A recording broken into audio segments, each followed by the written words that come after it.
Welcome to Dub Life Diaries, the podcast where passion meets the open road. I'm Joe Person, your host, and also a lifelong dubber. Buckle up, because this ride is just beginning. This podcast is sponsored by Volksmania magazine. Good times, great cars, awesome Volksmaniacs. Visit Volksmania.com to learn more about this class-leading VW magazine. Welcome back to Dub Life Diaries. If you ever looked at a beat-up Volkswagen and thought to yourself, you know what? I think I can bring this one back to life. This episode's going to be for you. Today's guest is the definition of built, not bought. At 14 years old, while most kids were worried about homework and playing video games, this guy went out and bought a completely wrecked 1970 Beetle, something that was way beyond his skill level at the time. And instead of quitting, you know what he did? He doubled down. That moment didn't just start a project. It actually started a lifelong obsession. We're talking decades of chasing VWs, restoring them, breaking them down, breaking them, learning the hard way, and then building a garage that tells a story most of us can only dream about. From growing up around a 68 Beetle that planted a seed to owning multiple Volkswagens in every stage of both chaos and beauty, to now cruising a 73 Super Beetle, which is behind me, named Butters, alongside a family that's even bought into this lifestyle. This isn't just about cars. This is about patience, about failure, about identity, and about the kind of passion that doesn't just fade after 40 years. It actually gets stronger. But here's the real question. What makes somebody dedicate their entire life to a machine that a lot of people overlook? Well, we're about to find out. This is Dub Life Diaries, and this is the story of Jeff Pierce. Jeff, welcome to Dub Life Diaries. Thank you. What's up, man? Not much. Hey, I'm just ready for the long weekend. Awesome. Me too. Yeah. Friday, I got a show this weekend. We got over 150 cars registered. We're going to have a good time. Before we dive into this conversation, I do want to give a quick shout out to my sponsors. You guys know first up on the list is always Volksmania magazine. You guys know how I feel. Flyest VW magazine on the face of the planet. Check these guys out. Volksmania.com. You can use DubLife10 at checkout. That's DUBLIFE, the number 10 at checkout to get 10% off your subscription. Also, shout out to Salty Dub. From the beach to the bay, Salty Dub is tearing up the coastal VW scene, putting on epic events and shows. Same discount code works for merch on the website. So DubLife10, you'll get 10% off of your purchase. No limit there. Fill up your cart. Enjoy the Salty Dub merch. Next shout out, Vera Upholstery of St. Pete. These guys got it going on. Check them out, veraupholstery.com. Both marine and automotive. They've got their new automotive line. We're not talking about recovering some seats type stuff. We're talking about the highest class, beautiful, the craziest stuff you could ever think of, custom, wise. Check these guys out. Go to their website, look at them, Vera Upholstery of St. Pete. Last shout out, and then it's back to you, my friend, is these amazing folks right here, guys. Trip and Seed Tie-Dye, Levi and Sherry. Guys, thank you so much for sending me this. Now, those of you that have listened to the podcast in the past, you guys know Levi and Sherry came on and they had their episode with me, the Trip and Seed Tie-Dye. And when we were on, we talked about the 62 Beetle that I have. And we're talking about themes. And I said, you know what? I'd like to do a Mickey Mouse theme with this car because I think it'd just be so cool because it's already that really cool color gray. Add some red, add some black, add some white, for the gloves. And we're Mickey Moused out. I think it'd just be really cool. And we just said it and we just had a conversation about it. Guys, about 2 weeks ago, I opened up my mailbox and I got a custom tie-dye made, okay? That's the Mickey Mouse head with a Volkswagen logo in it, y'all. Check this out. How awesome is that? Levi, Sherry, thank you guys so much. All right. Done with the shout outs. Done with all that. Back to you, my brother. Back to you. All right. All right. Let's get going, man. So tell us, for those that don't know you, who is Jeff Pierce? Jeff Pierce is someone who's been obsessed with Volkswagens his entire life. And I was born in California, in Long Beach, California. I lived in Lakewood. And of course, Volkswagens everywhere out there for a long, long time. And I got an interesting story I need to come back to that ties that car to my birth, which will be Oh, interesting. cool. Hell Um, yeah. I'm afraid I might forget something. Um, but yeah, my parents had a Bug '68 when I was little, and we sold it right before we moved to Oklahoma. And from that moment, because my brother and I used to ride it behind the back seat in the package tray when Yeah. we go to grocery store or whatever with my mom, and she always called it the rumble seat. And from that moment, I never got that smell of that car out of my head. Just the shape of it. I mean, it's like a toy, you know. And I was obsessed with it from day one. And my family never had another one again till I eventually got my own later down the line when I was a teenager. Okay. That's who Jeff is. So let's touch on Butters. What's the story behind Butters? Tell us why this car matters so much. My wife and I used to take a lot of trips out to Laughlin, Nevada. Um, and my in-laws had a house in Lake Havasu. Mm, And so we'd go out there at the same time. And we're having breakfast one morning, and my father-in-law calls. He's like, "Hey, I saw this bug in this ad. It's here in Havasu. You want to come check it out?" Yeah. And I can remember how far the drive is. It's like maybe an hour and a half to get to Havasu.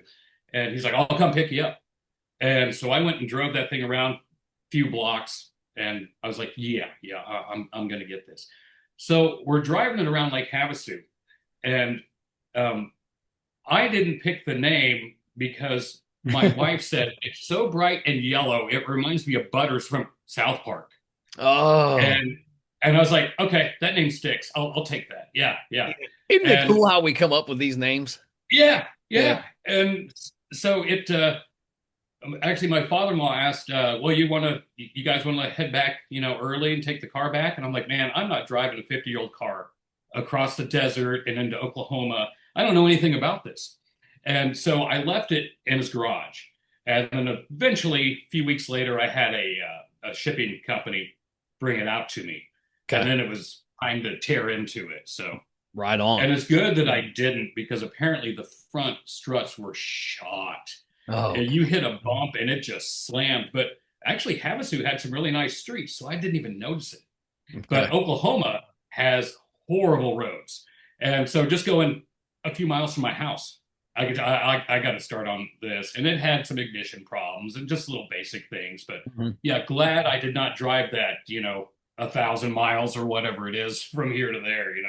What do you think it is about Volkswagens that truly just capture people, that hook people for life? I think it's that they don't look like anything else. I mean, they stand out. I mean, a lot of new cars are all kind of generic, but in even the '60s, '70s, you could go down the road and you could be like, if you say you were into Chevys, you could be like, oh, that's a '57 Chevy. I can spot that. That's a GTO. That's a Mustang.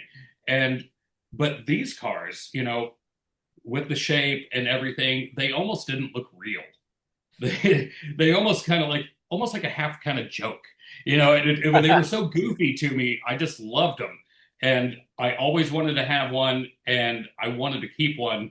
But every time I bought another one, something would happen, and I'd sell it, regret it, like everybody does, Oh and yeah. then eventually find another one, and then back to it. But when I got this one, I'm like, I'm to the age now. There is no reason to sell a car, and so I joke that I'm going to be buried in this. But Yeah. I doubt that my wife takes it as a joke. She probably will bury me in this thing. So we shall see. How many actual VWs have you had over the course of your life now? Just off the top of my head, I would say right around 18 to 20. Wow. Some were really short lived. Some were like I just flipped them to, Okay. you know, to pay for another project that's going on.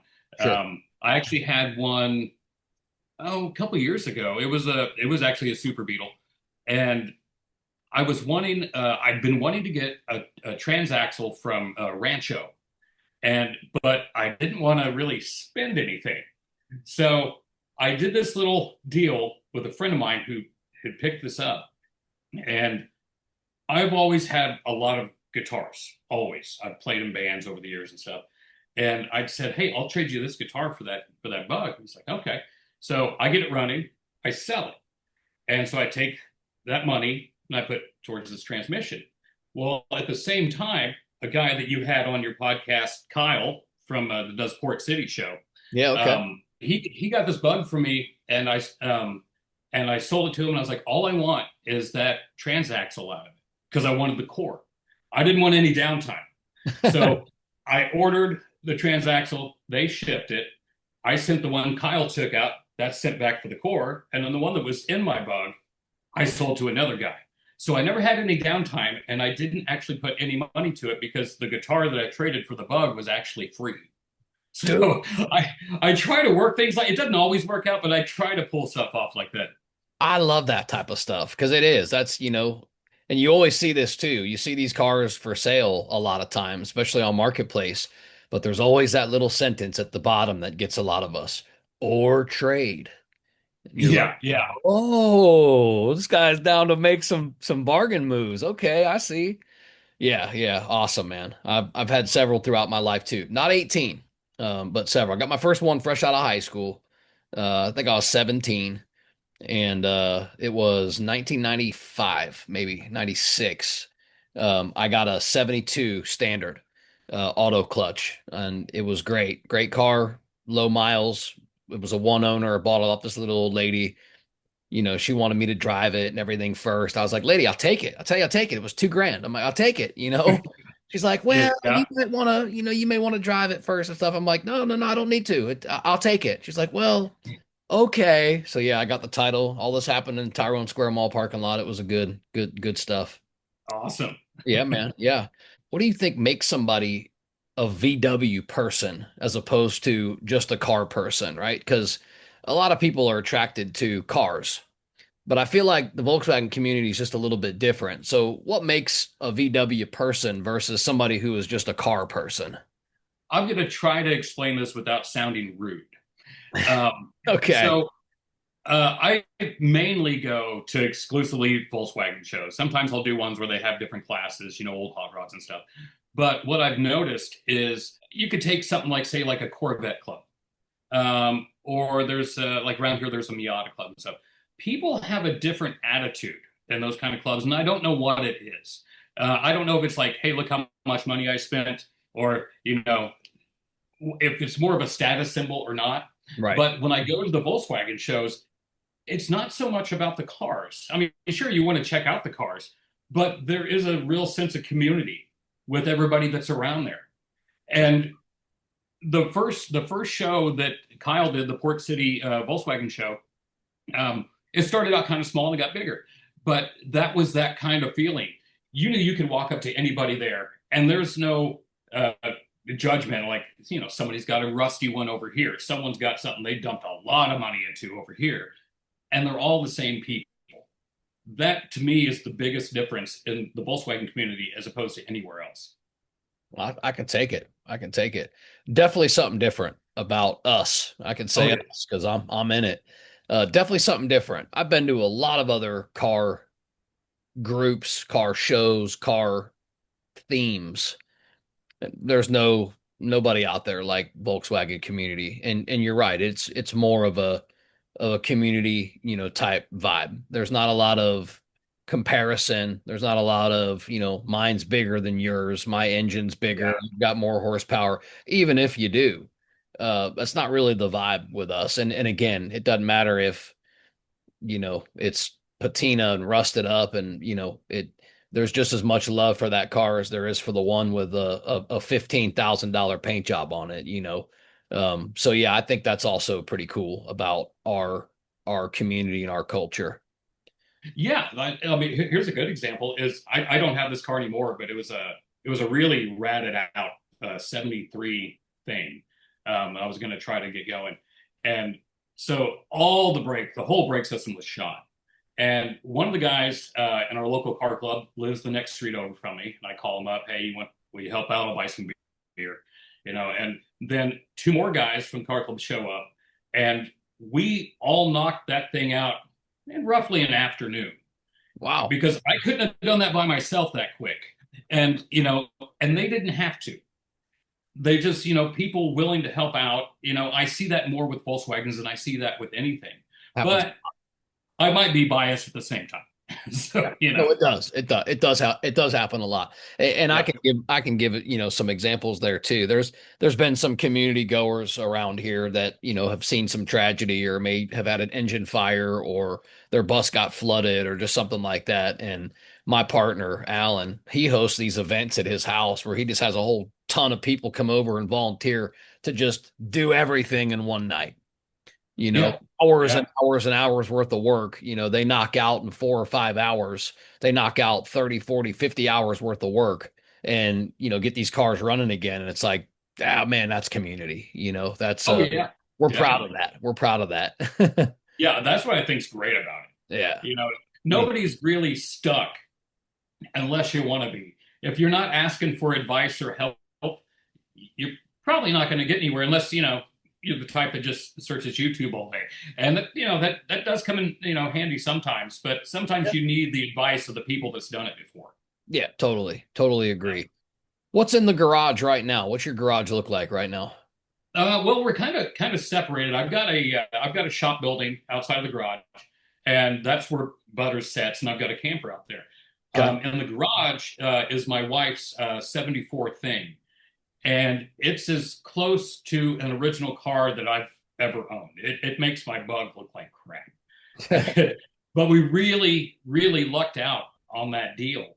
Um, when I sold the last one, it had too much rust. I wasn't going to do all this body work, and um, we were. She found it was an estate auction online, Wow. and she's like, look at this, and you're trying to tell from pictures online, and yeah, sometimes stuff looks better than it is, and so the auction's live. We're just out running errands on a Saturday, and she's on her phone, just keeping up with it, and she's like, well, what should I bid? So I was like, well, don't go past this much, and we'll be safe. And we actually, she won the auction, and the only thing bad with it really was the brakes, and the wheels were horrible. They were rusty, but it was owned by a couple that we talked to their nephew, and he said all they did with it was drive it in parades Oh, and then put it back in the garage, and wow. that was it. Wow. So, and they bought it, I believe, in '83. So we're the third owners. So Amazing. to get a Volkswagen that hasn't been through 100 different hands, before you Sure. get it is really nice. Yeah. So cool, man. My wife's got a Carmen Gia that has a similar story. Um, Only one owner though, 46,000 miles. We found it in a Wow. barn up in Pennsylvania, and we drove up there. Sure enough, man, we meet this guy 15, 20 minutes out from his house out in the country, and he meets us at this gas station, and when we follow him in, we get to the driveway and he's like, talking, like there's this buildup, I pull in, Yeah. I'm like, where is this thing? I'm like ready to, attack it, because I'd already seen all the pictures and I was ready, He finally looks at us and he's like, all right, you ready to see this thing? I'm like, yeah, I was ready 30 minutes ago. So the garage opens and here it is in the very back corner of the garage covered in dust. I'm like, you have got to be kidding me. This is the definition of barn find, in my opinion. Um, yeah, man, it took a little bit, but it started up and it needed some brakes and some minor stuff, but 46,000 miles and it just absolutely hums. It's such a quiet, well-built machine that just Yeah. has, all of the seals and everything is still intact, right? So it's like you drive down the road, it's not like some of the other hot rod Beetles and stuff that I've owned in the past. Like sometimes when I'm at the red light, I'll look down at my generator light and stuff. I'm like, dude, am I still running? Because it's like so quiet. Yeah. Mm. Yeah. Yeah. Well, I'll tell you one thing. Uh, when we got that thing through that auction, I was just on Instagram one day and I'm just scrolling through. I'm like looking at different ideas for stuff people have done to things. And I found the video of the auction. Some guy happened to be there and just filmed it. And what was interesting, it was done by a place called Yoder Auction. I was like, Yoder, that sounds kind of Amish. And in the video, you just see Amish people walking around it as they're bidding. And I No was like, way, that's dude. really strange. Not It's only not like they were going to buy it, but wow, that's crazy. Hey, man, that could have been their wagon. yeah, it could have been. Hook a horse up and you're ready to go. Yeah, right on. Let's go back to Lakewood, California. This is where you said you were born and grew up, right? Yeah, so there's Long Beach is where I was born. Lakewood is just right next door to it. So, a few miles down the road from where I was born, then there's Lakewood, and which kind of brings me back to Butters. Um, when I had sent off for one of those the birth certificate for the car, and so you get your all the info and port of entry and the date when you get it and all that. Yeah. And so being a 73, it was actually made in September of 72. It went into the port of Los Angeles. I was born in October of 72. Oh, That thing was probably sitting in the lot or being transferred right when I was being born by dude. the time it shipped. And when I saw that, I was like, it's meant to be. It's just, it was kind of crazy. I had an opportunity recently with my wife's Gia to trade it away for an early bay window bus. And I almost did it. If gas prices wouldn't have done what they did and all this crazy stuff, I was actually about to drive all the way to Connecticut and make this deal happen. I mean, I love this bus that this guy had so much, but it didn't work out for one reason or another. But my point was the Gia and the date. I still have the original. I have all the original paperwork from this Gia, and I have the original slip from the day that the lady bought it from the Volkswagen dealership, and it was the same thing. It was a 71, and it was purchased in October, and his birthday. He was born in October of 71, so it was like, dude, this is my car, man. Like this is it. Yeah. So it was a very, and I was really happy for it to go to him. We just we couldn't make it happen, but I love it when the dots connect like that. And I feel like they do a lot in these Volkswagens in this community. Those we look for those reasons, right? But they do. They show up all the time and the numerology and all that other stuff's there. I wanted to ask you about the 68 though. Back in your Lakewood days. What do you really remember about that car early on? Well, I remember besides the writing on the back of it, it had originally started out. My parents got it was black, and they wanted to repaint it. So back in the day, there was the Earl Scheib, I'll paint any car for what it was, 59.99. They went to one of those places, and they had it Waco. painted red. Okay. And our neighbors actually had a bug as well. And my parents used to do this trick, or both neighbors used to do it the middle of the night, neighbors sleeping, you'd open their car, you'd put it in neutral, you'd push it down the street, just park it somewhere, just to see the reaction. So it happened with both cars. So I don't have a lot of memories of California so much because I was young when I moved to Oklahoma, Sure. but most of them revolved around that bug. It's like wherever I was going, if we were going down by the beach, if we were going to the grocery store, wherever we were going, we were pretty much in that or my dad's Datsun B210. That was our luxury vehicles right there. And out there, you don't need air conditioning. And so those cars were just, great out there, Driving one around here, whew, summer, August in Oklahoma is rough. Come to And Florida, brother. Come to Florida. we might be pretty close on the humidity issue here. It's bad. I only ever lived one other place with humidity this bad, and that was Houston. And I that was can't I can't really drive my cars in the late summer months.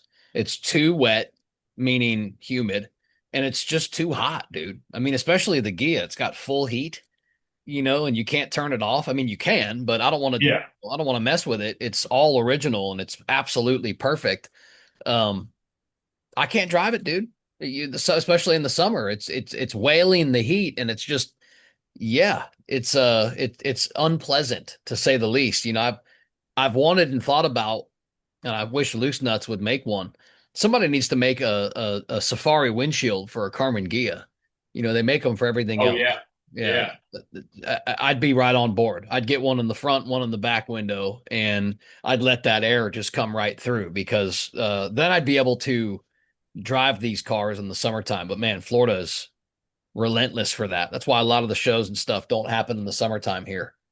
It's too hot. Yeah, yeah, it's like I'm in a suburb of Tulsa. It's a small town. I lived in Tulsa for around 20 years. And so, and I used to drive a bug daily when I lived in Tulsa, and traffic, that was not fun. But then again, I was like in my 20s, so I didn't care. Yeah, Right, if right. I went in to drive that into Tulsa now, it's set in traffic, I wouldn't do it at all. Because when I leave this house, I mean, this is a town of like I think 9,000 people, Whoa. and then so I'm like I'm usually going to a show or I'm just gonna be out putting it around, you know. So I'm not. I can get some speed going, and I did put pop outs in the back, you know, so that helps. But yeah, if I still lived in Tulsa, it would come out very little. Yeah, I understand that feeling for sure. Do you remember, were you too young to remember maybe what it felt like, or do you remember when your parents sold it? I I vaguely remember. I just remember it being gone, and that they were looking for another car because we were moving across country. And I remember I wasn't happy about it, and because my parents had that one. My grandpa lived there as well, and he was 62, but I never actually got to see it besides pictures. Okay. Um, I might have actually seen it, but I was probably too young to remember. Right. But you know, with those cars back then, when I got a little bit bigger and I could, you know, because they let kids get in front seats when they shouldn't have back then, really by today's standards. But I remember the typical thing: you come Oh, to a stop sign and you might slide forward a little bit, and then your mom throws her arm out and it'll hold you back, you right. know, because we weren't wearing the seatbelts. Nobody was wearing the seatbelts, Oh, but man. Yeah, 70s and yeah, 80s. We drank from garden hoses, all that fun stuff for sure. yeah, exactly. So then moving to Oklahoma, I know we're kind of in the timeline there. How old were you? Because I mean, I know you said you started, I guess, buying your first Beetle at 14. So how old were you when Well, in your mind this went from almost an interest to maybe an obsession with because you've been into Volkswagen well, life, right? I was probably about 6 or 7 when they sold that 68.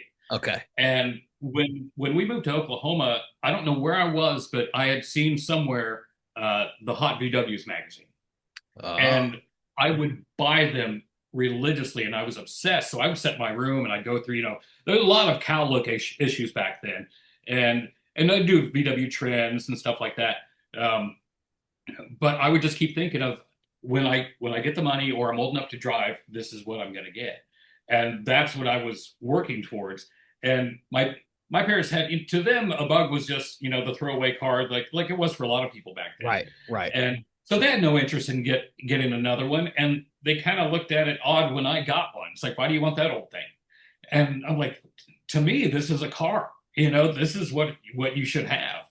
And most cars, a lot of cars didn't even, have air conditioning even at that time. Um, and so I didn't care about that because I remember my parents getting it was a Hyundai Excel, I think, and it was still optional air conditioning. Wow. And so they got it without air conditioning, and they drove it for like 2 weeks, and they're like, "We're taking it back to the dealer and getting an AC put in." And people just get so used to being able to have that Right. yeah, of course, every new car's got AC now, but back then I didn't care, and I still don't to a point. There are some days I'm like, no, that car's not coming outside. I'm Yeah. staying home, or I'm getting in my other car or whatever. So Yeah, I got to can have the air relate. conditioning. I can relate to that. I drove mine around too, as a daily, my 72, and I never cared. Looking back then, I'm like, I'm 17, 18. I didn't care, man, that it was hot as hell in Florida and it was always windows down and pop outs out, no safaris or any of that kind of stuff back then. But I don't, when I look back, I don't think, man, I was miserable. Now, as I'm 48 years old, I don't drive the car because I'm miserable certain times in the summer. So again, I relate to that. But let's go to, I guess, that time when you're 14 now, because now you buy your first Beetle at 14. Walk me through that experience, maybe that story. How did it happen? Obviously you're not 16 yet, you're 14, but yeah, let's walk through that. Right. Yeah. It was me and a couple friends were just walking through town, and we're going down some alley behind houses, and I see this orange bug sitting off there, and kind of the typical thing, go knock, hey, you want to sell that? And the guy's like, yeah. I don't quite remember exactly what I paid for it, but I was like, I don't have a way to get it home. He's like, oh, I'll get it there. And so he comes backing up into our yard, my parents' house, and there's the bug. He rolls it off, and then he sets the engine on the ground. Oh, And I remember yeah, my parents come out, and my mom's like, "What did you do?" I was like, "Oh, I'm gonna fix it," like I knew what I was doing. I didn't even have the idiot's guide yet at that time, wow, dude. and so I mean, I spent most of my time just going through the interior and seeing what I could do, and then I realized at that age, I didn't have the money for this. I didn't have the knowledge for it, and so I'm out of many trades and deals I've done over the years. I don't know exactly how that one left. Um, but it went away. And down the road from me, a friend of mine, Randy, his dad owned a salvage yard. And his dad calls me one day and he says, hey, I got this 73, another 73 Super Beetle.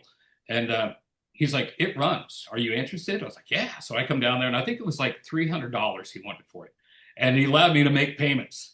I was working at McDonald's at the time. Yeah, I think I was making like 3.25 an hour or something back then. dude, we all And got so I those stopped by stories. the salvage yard every payday and pay him. And I remember I could not find, or I didn't have the money for.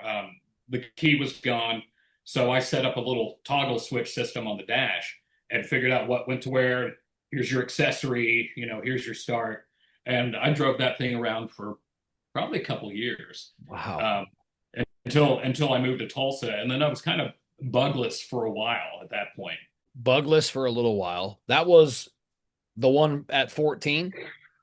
No, the one Okay. at 14 was the orange one that I Which couldn't one? fix, That's so I right. got rid of it, and Did then I got so the next. let's go back to that one because we're a little bit ahead of that one. I still want to stay on that one just for a second. When you were Sure. working on that one at 14, you made the comment that you didn't really know what you were doing. Yeah. Touche. Did you have, there was no YouTube or anything back then. Did you have guidance? Did you have anybody helping you around at that young age? No, I had it was some odd Volkswagen manual. I don't even remember what it was because it wasn't one of the main ones or anything. Um, and between that and like the tech articles in hot VWs, which wasn't going to help me in my situation, I just thought that at that age I was like, oh, magically somehow I'm going to pop this engine in and I'm going to get this thing running, which never happened. And it would like if I had that car today, I'd be like, okay, there's a decent side project, I can take care of this because it didn't have bad pans. There was no major body rot or anything. It was just the engine was out of the car, and I don't even remember the history about it.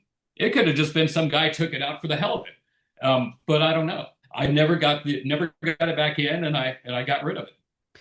How old were you when maybe things started to click for you, like mechanically?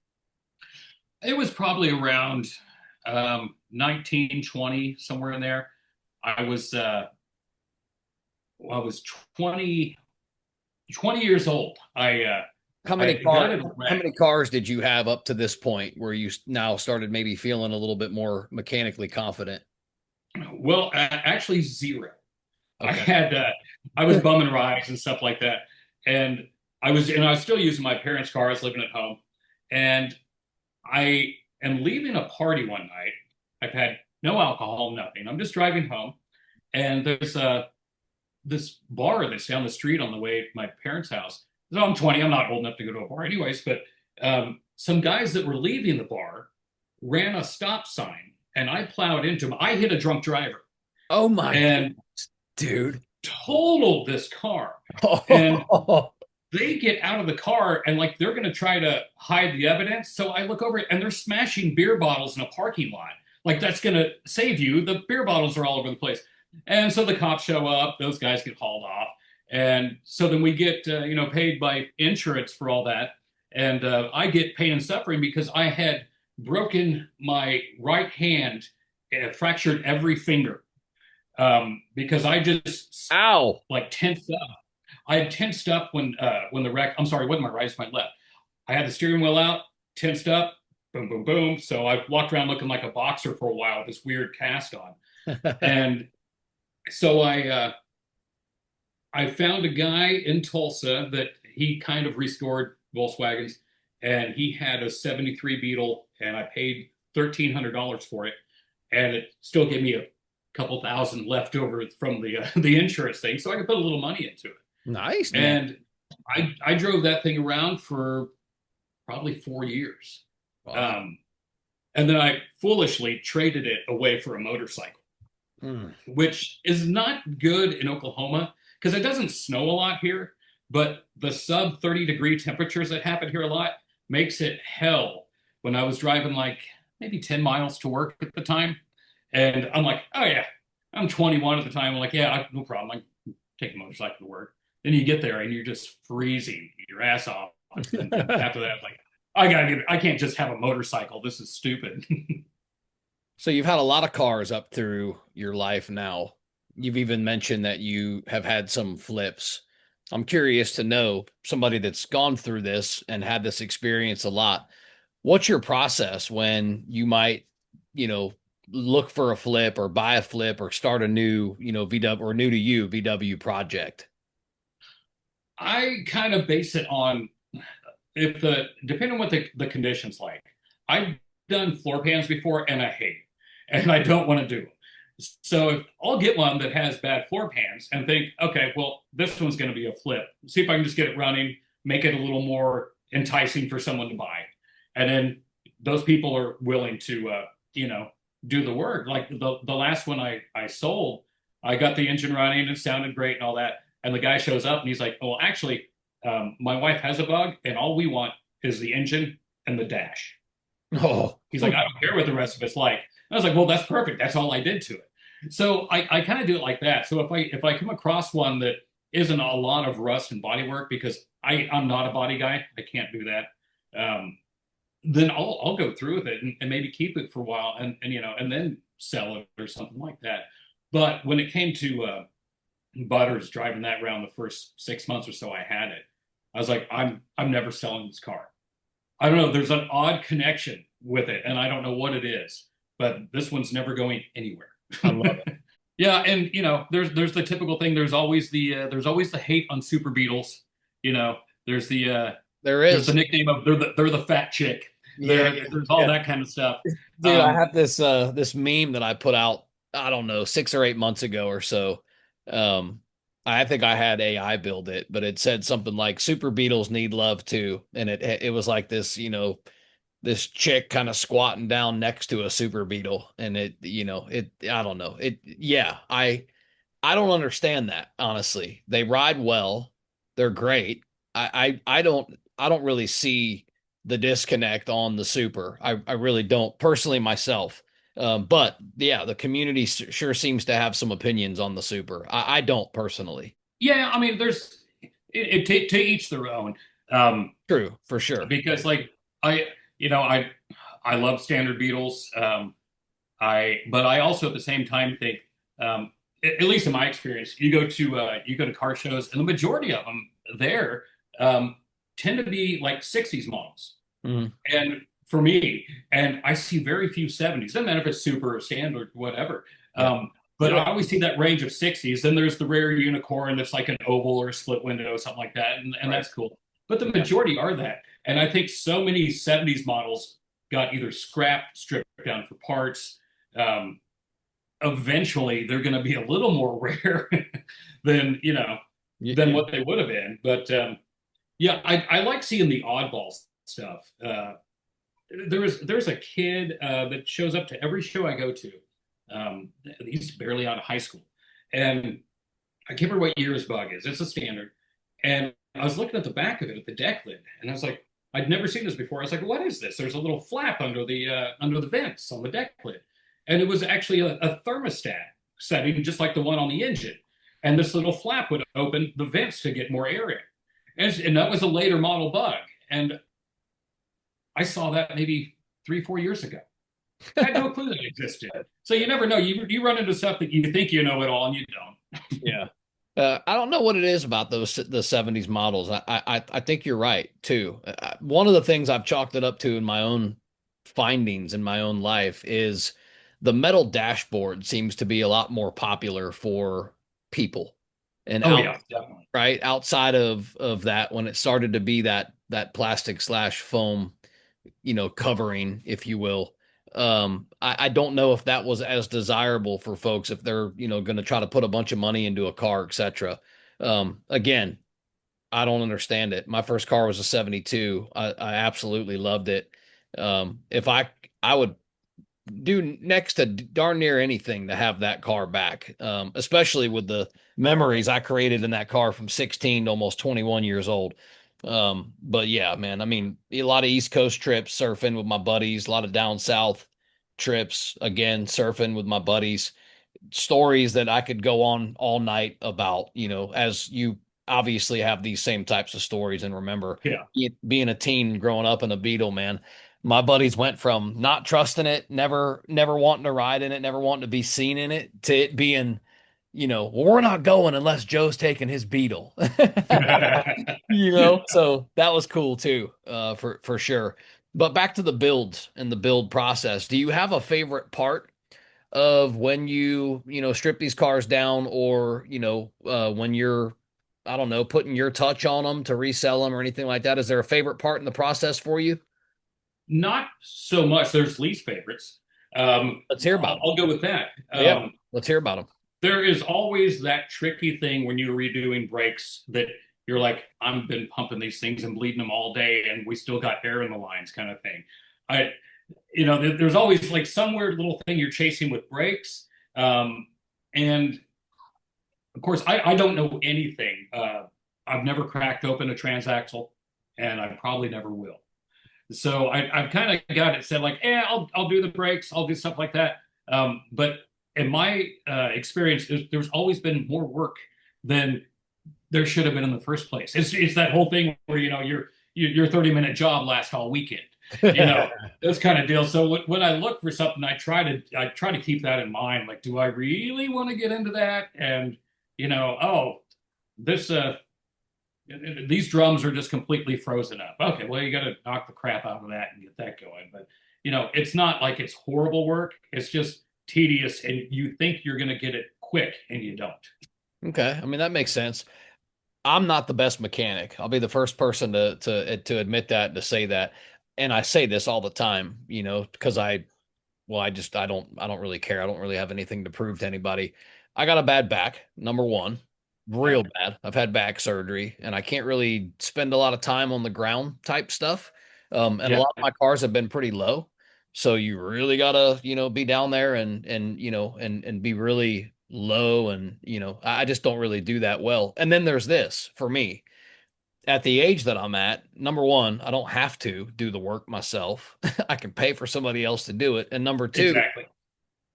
because I'm not an expert, I mean, I know enough to be dangerous for sure, right? Get myself into all kinds of trouble and have to resort to my buddies and YouTube and the community. And I do at times.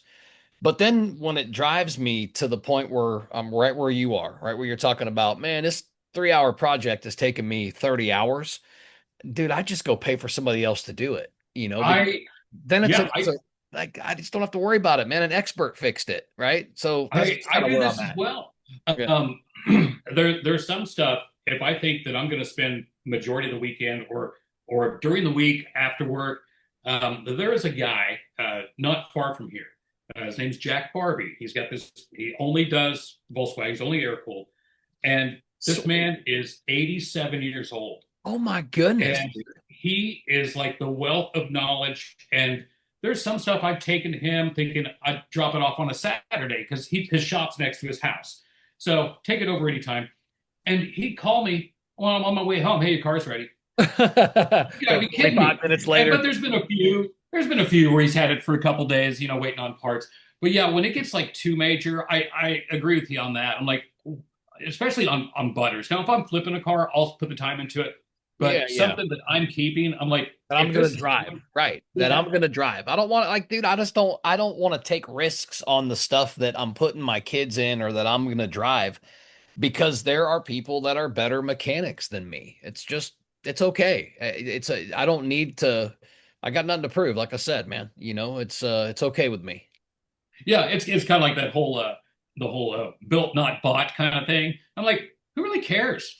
Exactly. Exactly. Who really cares? we're, I'm we're, still we're, driving it. we're at the same car show, or I saw you in the same parking lot. Yeah, Why do I exactly. care who paid for what? You know? My air cooled is just as air cooled as yours. Yeah, exactly. And most of the Okay. stuff's not original anymore anyway, so what does it matter? Right, right on. Tell me how important it is for your spouse to share this passion that you have. Um, my wife Lori, she's always been a car person, as long as I've known her, and she was never into Volkswagens, but she'd been on the power tour. She was into Corvettes Oh, and okay. things like that, and she was a big Volvo fan actually. Hey, Her favorite one, she had a Volvo V70R, and talk about a fast station wagon. Those things are insane. dude. Um, but and we were going to they do a big show every year in Eureka Springs, Arkansas. Oh, yeah. um, it's massive, and so I've been out of VWs for a while. I was like, I just want to go check out the show. And so we go over there, and the more I'm looking around, I said, by this time next year I'm going to have a car in here. I was like, I've got to do it, it's been too long.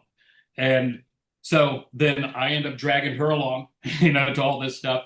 And then she knows them pretty well herself. And so when we got the last thing that I had to get rid of because it was just a big rust bucket, that was going to be hers. And then the one popped up in that estate auction I was telling you about. And so that's her deal. That's her thing. She loves it. And I mean, there's a day doesn't go by that we're not somehow discussing a Volkswagen. And plus the Awesome. fact that there's some neighbors live on the street behind us, and they're also in the same car club. It's a couple, David and Christy, and he has a bay window Westphalia, and she has a '73 thing, the same color as my wife's. Oh, cool. She's had it for, oh my God, probably 20 years. Wow. So it's nice having somebody that close, that you have stuff in common with, especially. Absolutely. And to see two things in the same neighborhood is kind of strange anyway, especially around here it is. I got a thing story for you. So I had one, Sure. a 74. I liked it. My wife and I had a bad experience in it. No roof, no windshield this day. We almost got slaughtered by a dump truck on the interstate doing like 80 as it blew by us. Whoa, whoa, whoa, whoa, whoa, whoa, whoa, whoa, whoa. It was like it really scared almost the life out of both of us. I almost pulled out and pulled over and got over in his lane while he was barreling by us. And we didn't have seatbelts or anything. It was a disaster. But she told me that day she'd never ride in it again. So I got rid of it naturally, because, well, I just don't want that vibe. But here's my story, and it's fun because of what you just said. It reminded me seeing two of them in the same town, right? So I'm in my thing one afternoon, and I'm coming home, and I take this back road that I really never take, and you would be absolutely shocked to know that I pull up to a stop sign, and pulling up to this stop sign comes a same tan colored thing, 74, right up to the opposite side of the stop sign. We both look at each other, and he's got this baruga, like old style horn, Yeah, He yeah. blows his horn, and my horn didn't work. And I'm just looking at him like, are you kidding me? I haven't, we're decently popular in this area, me and my buddy, because we promote shows here in the area. And I've never seen this thing at any shows or anything. I've never even seen this guy anywhere around here. But that day we met at the same stop sign intersection. How crazy was that? Yeah, That is odd. I've never ran into another one unless it's in a show. That's right, it. dude. Right. So Now yeah, bugs, yeah, that's I'll why I had to occasionally see voice a that. bug here and there, but a Right. thing, no, we've never ran across another one. Isn't that cool? I knew I Yeah. could share that with you. And that'd be a cool story. All right, let's talk about your daily. You got a 2024 GTI. Tell me all about this car. Oh, this was well, I wouldn't say it was a bad decision. It was getting sucked into a thing here. Um, they were doing a thing at the Don Thornton Volkswagen in Tulsa. They would do a Dubs and Donuts thing once a month. And so I've been thinking about a GTI. I drive my bug up there and I'm looking, and of course, salesman comes out. And I've been doing my research on it. And 24 is the last year for the manual. And I'm like, this is a year to get one because I don't like automatics. And the only time I have killed a standard in traffic since I was a teenager was in that GTI. The way they shift, it was interesting to get used to. I mean, they were so smooth, but letting out the clutch, I was sitting there, I'm like, I'm 51 years old at the time, and I kill it with the salesman right next to me. He's just kind of staring at me like I don't know how to drive a stick. Like I drove here in one, you know? And so I come back, the show's still going on, and I was trading in. I had a 2019 Jetta, and I was like, well, the Jetta's not here, so I got time to think about it on the drive home. And so I drove the Bug home, and I was like, yeah, I'm doing it. I'm turn around and go get that car. And and one thing that guy kept saying, they all kept referring to it as the Road Rocket. And yeah, there's truth in advertising there. It is such a fun car to drive. I bet, man. As far as a new car, I would love to have like one of the first or second gen GTIs. Those would be cool as hell. But I love this car. I drive it roughly round trip to work about 70 miles a day. So I put a little bit of miles on the car, but You drive it. That's good. yeah, yeah. I mean, I've had it almost exactly 2 years now, and I'm at 36,000 miles, and I got it with 13 on it. Oh, So yeah, I awesome. rack up mileage pretty quick, but I don't want to get rid of this one, especially being the last year, for the manual on those. For sure. So around your area, the Tulsa area, what's the scene like, these days, from your opinion? There's kind of, in my opinion, there's kind of an ebb and flow to it. There'll be times where there's uh, decent little gatherings and meetups between shows and stuff, and then sometimes it's just kind of dead. Um, there'll be somebody will do a little meetup, kind of like the dealership was doing, and then we've had people do stuff at donut shops, or we'd meet up here and go on a little cruise for the day. But in this area, the main one is Kyle's Port City Volkswagen show. Okay. Um, every first weekend of June every year. Um, and I never know his count, but I know he gets like a few hundred cars there. Um, and he gets them from all over the place. But beyond that, and Eureka Springs, which is massive, that's like I think about a 3 hour drive from my house. Okay. So it's not bad. Did, Um, did you see I had Jeff on yeah, another yeah, I did. episode? Yeah, I did. Yeah. Great guy, unbelievable, amazing, talented builder. But when he told me on that episode about Eureka Springs, I was like getting the goosies. I'm like getting the feels just because they're, what's behind it. And day three they go out to all the nursing homes and they kind of bring the show cars, and I'm just like, dude, he said, 3 or 4 thousand people come into town, for that show, hundreds and hundreds of cars. Now there's a car show there, then a separate one down the road, then even another one, a third car show that started because it's all overflow from what can't fit. And I'm just like, dude, I'm gonna add that to the bucket list. That's a bucket list show for me now. So yeah, yeah. Yeah, they do. The main show is done at it's like a Best Western hotel. They're large parking lot and little convention center, and that gets filled up. I usually try to stay across the street from there in the smaller hotel because they have a pretty good swap meet, and so that show's going on. And the Overflow show is from the Foul Air Club, which I've been in for a while. They're not very active these days, but it's the Foul Air Overflow show, and that's done at a Harley dealership, a little outside of downtown. And then they do another one's the Euro Rally, and that's mostly water cooled stuff like that. And plus, there's trolleys that run around that town. So I'd go pop my car in Foul Air show, and I just pop on the trolley, go from show to show, leave your car Cool. there all day.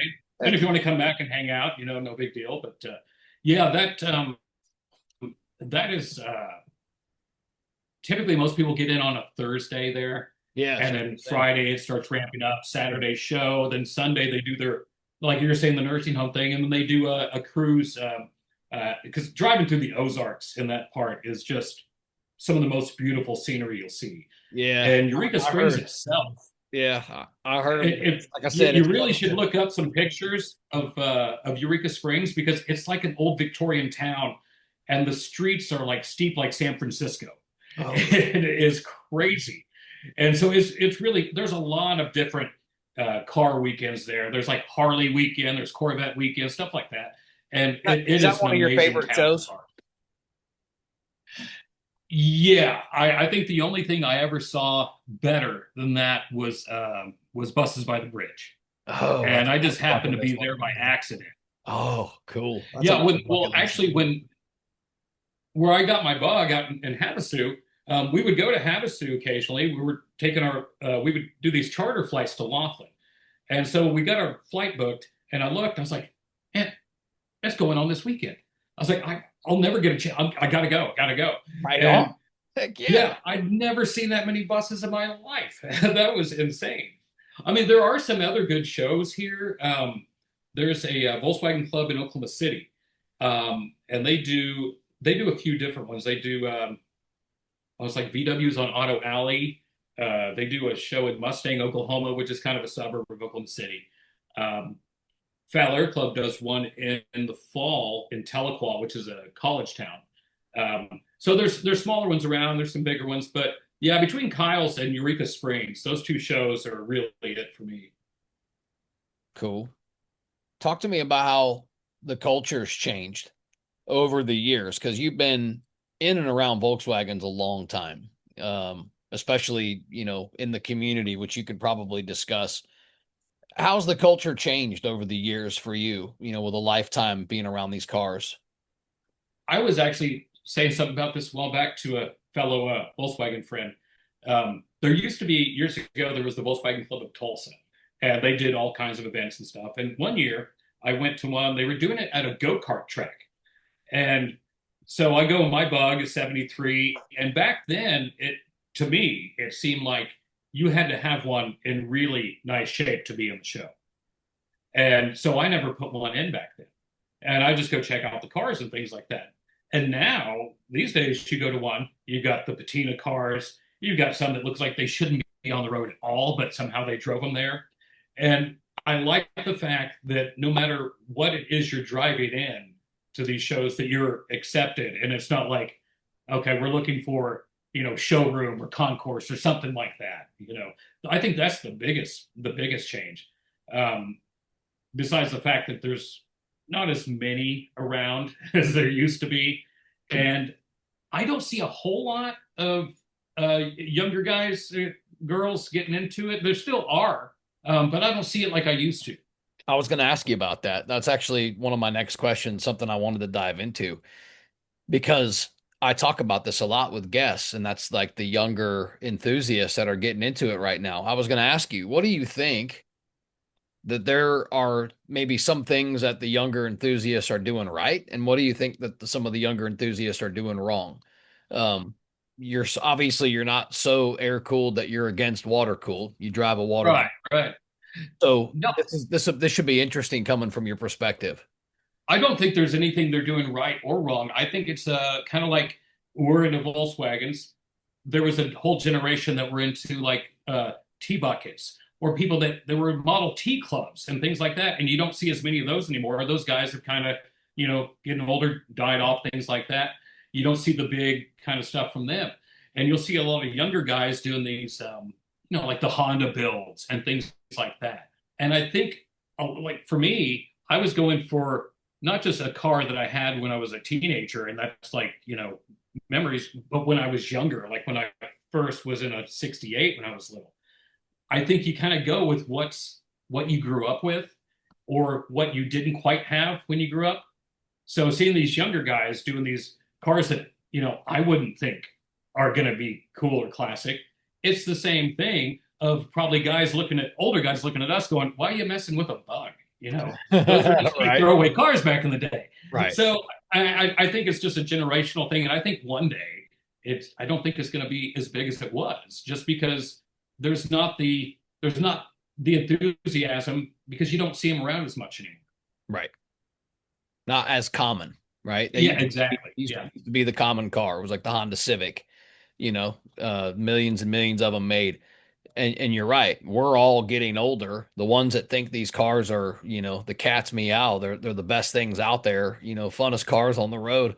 we're dying off, man. Yeah, yeah.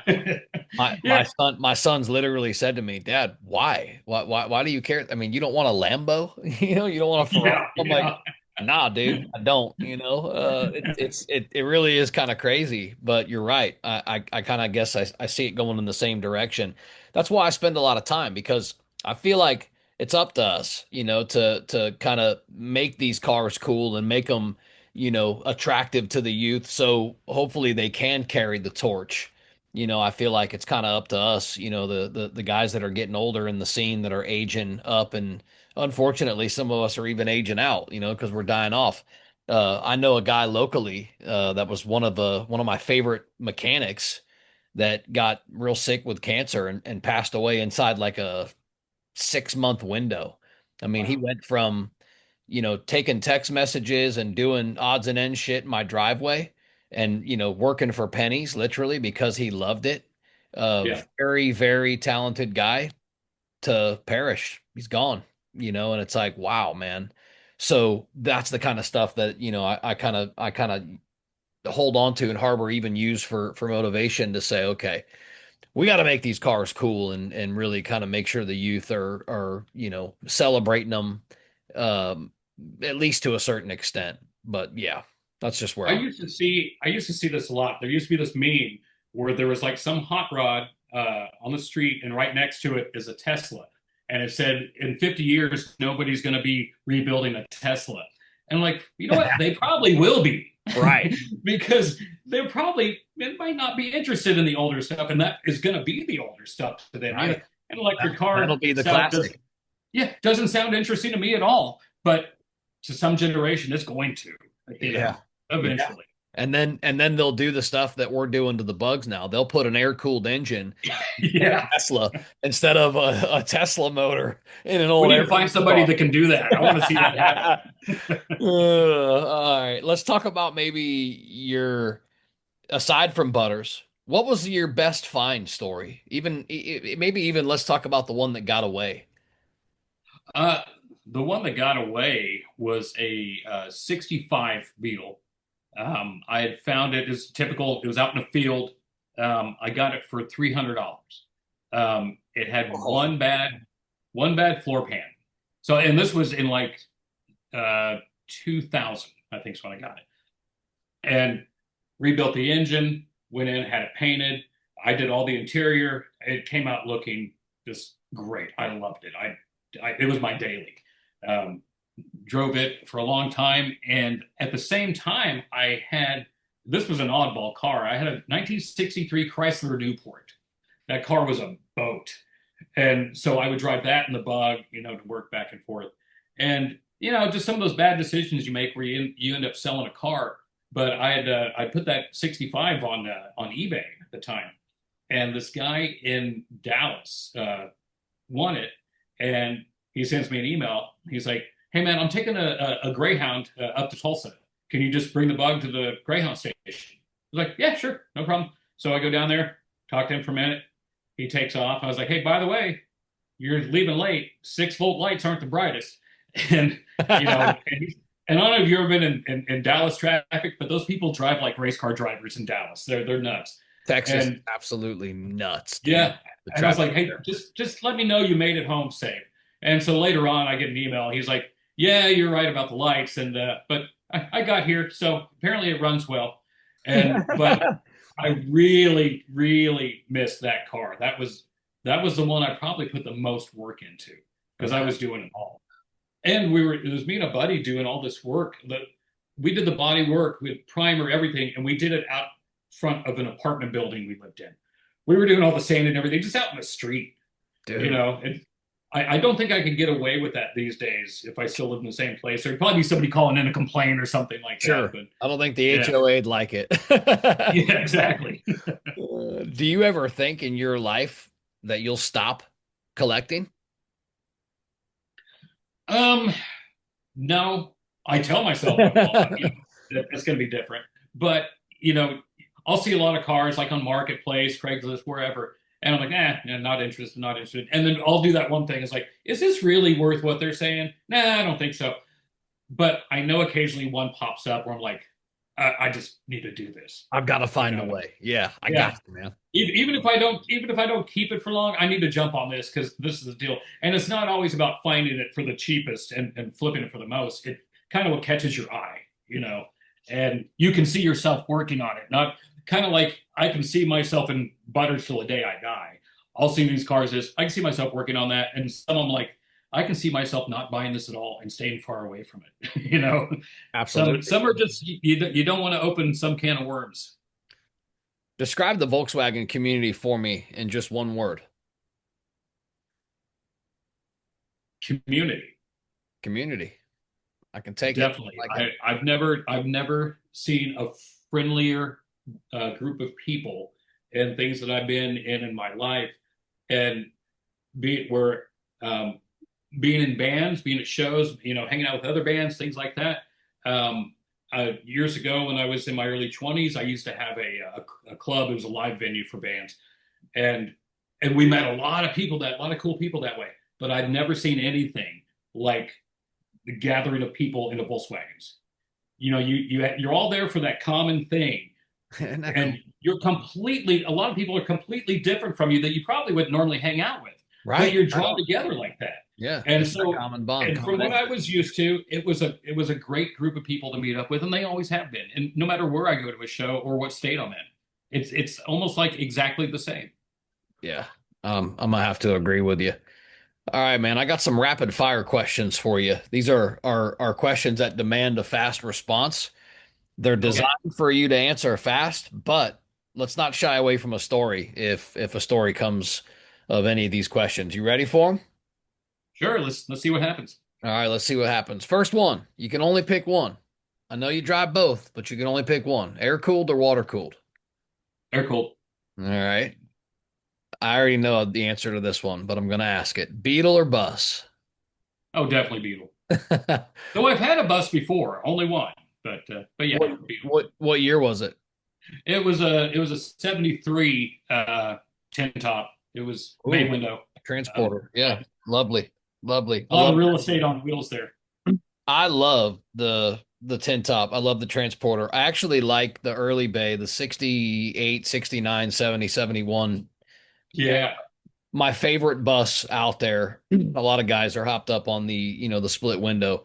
Those early bays are my favorite buses. I'm gonna have one day. Like I told you that story earlier. I almost got my hands on one, pretty recently, in fact, just a few months ago. But the war started and the gas prices went crazy, and I had to Yeah. tow my car to Connecticut. I was looking at like a $2,900 gas bill, and I was like, dude, if you were across the street, this would have happened already, but you're not. I got to get there, then I got to get home, and it just didn't work.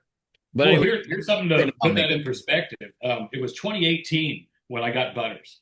And when I Okay. had it shipped from Lake Havasu to Oklahoma, I paid $550 to have it shipped. Have it. And now I know that, yeah, I know Yeah, that price is way up there now, crazy. But yeah, it was almost 5 grand for me because what I had to do was send my Carmen Gia up to Connecticut oh, and do a swap. Yeah. and then do a swap and then come back. So I actually priced it, and it was a little over $5,000 to get my car there and bring that bus home. I was Ouch. like, Oh, man, it's just that it's just not working. If we could have traded straight up, it would have worked, but I hate that it didn't. But all good, all good, all good. That's the life we live. All right, how yeah. about this one? Stock or slammed? Stock. With the exception of, I think there's a few cars that look better slammed. The thing is one of them, even though ours isn't slammed. I like seeing them like that. I like seeing some split window buses like that. I'm not so big on it with bugs, but I typically go for stock. All good, all good. This is all about you, my friend.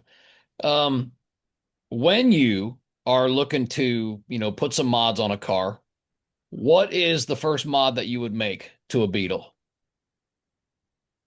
That's where I'm not too keen on because engine wise things like that I like to keep that as stock as I possibly can.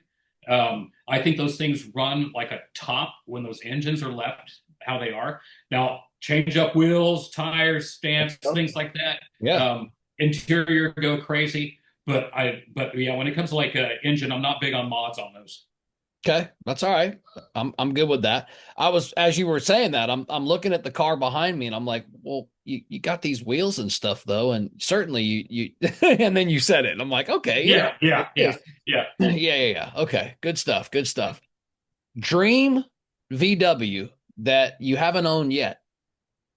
It might be a tie between a Type 34 Gia and a notchback.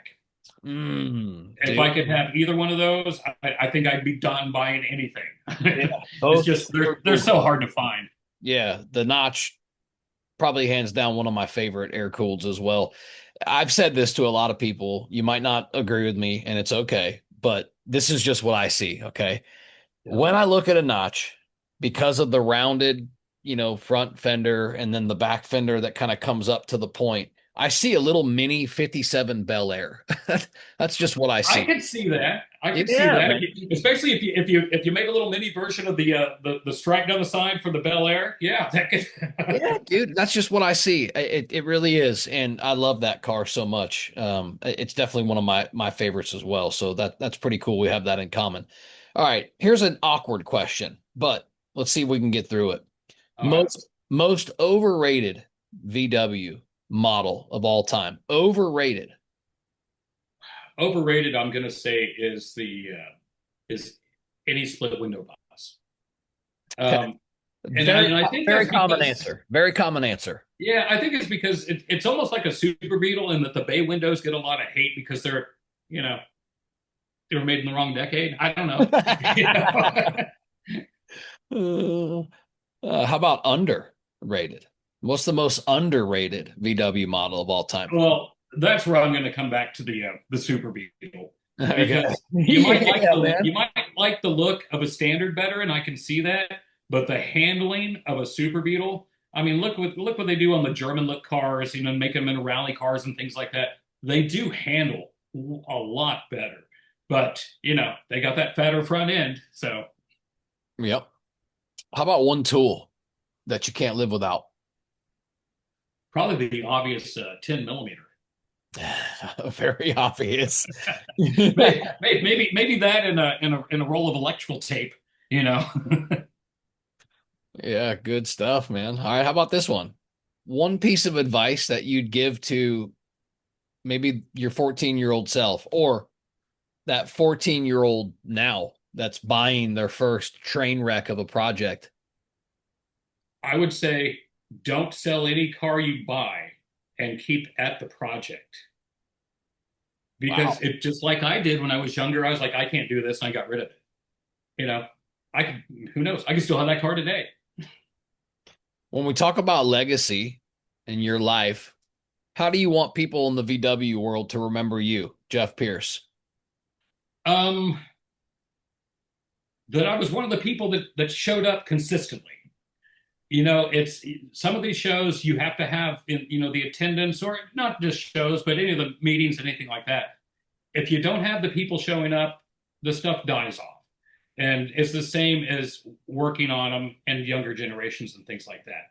It's show up no matter what it is. You know, sure, you got an emergency, you can't show up at one, but beyond that, go.